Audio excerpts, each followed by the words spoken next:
দেশে ফিরে আগামী নির্বাচনে লড়বেন তারেক রহমান, ভূমিকা থাকবে বেগম জিয়ারও। ভোট নিয়ে সংকট কাটাতে ফ্যাসিবাদ বিরোধী ঐক্য অটুট রাখার আহ্বান রাজনীতিকদের, ষড়যন্ত্রকারীদের নাম প্রকাশের আহ্বান।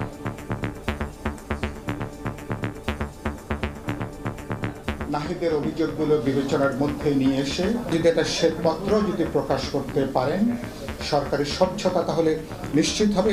চক্রান্তকারীদের নাম যদি আপনি প্রকাশ না করেন তাহলে এই গণঅভ্যুত্থান যদি ব্যর্থ হয়ে যায় তার দায় আপনাকে নিতে হবে। ফ্যাসিবাদ বিরোধী জাতীয় ঐক্যটাকে সমুন্নত রাখি এবং শক্তিতে পরিণত করি।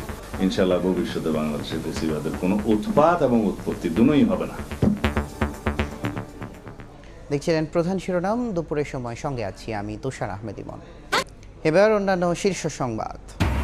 এআই ব্যবহার নিয়ন্ত্রণ করা না গেলে সুষ্ঠু নির্বাচন নিয়ে শঙ্কা, অবাধে দায়িত্ব পালনের নিশ্চয়তা চান সাংবাদিকরা। স্বচ্ছ ভোট করতে গণমাধ্যমকে সহযোগিতার আহ্বান সিইসির। গুমের নির্দেশদাতা হিসেবে প্রধান আসামি হচ্ছেন শেখ হাসিনা। হানিফ সহ 4 জনের বিরুদ্ধে অভিযোগ আমলে, পালিয়ে থেকে বিচার এড়ানো যাবে না, হুঁশিয়ারি চিফ প্রসিকিউটরের।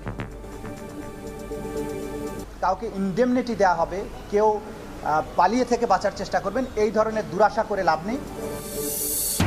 বাংলাদেশের ড্রোন প্রযুক্তির সমরাস্ত্র কারখানা করতে চায় তুরস্ক। 2 দিনের সফরে ঢাকায় আসছেন উপমন্ত্রী ব্যারিস। 5 বছর পর পররাষ্ট্র সচিব পর্যায়ের বৈঠক কাল।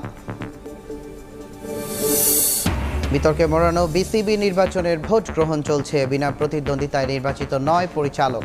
সার্বিক পরিস্থিতিতে সন্তুষ্ট আমিনুল ইসলাম বুলবুল।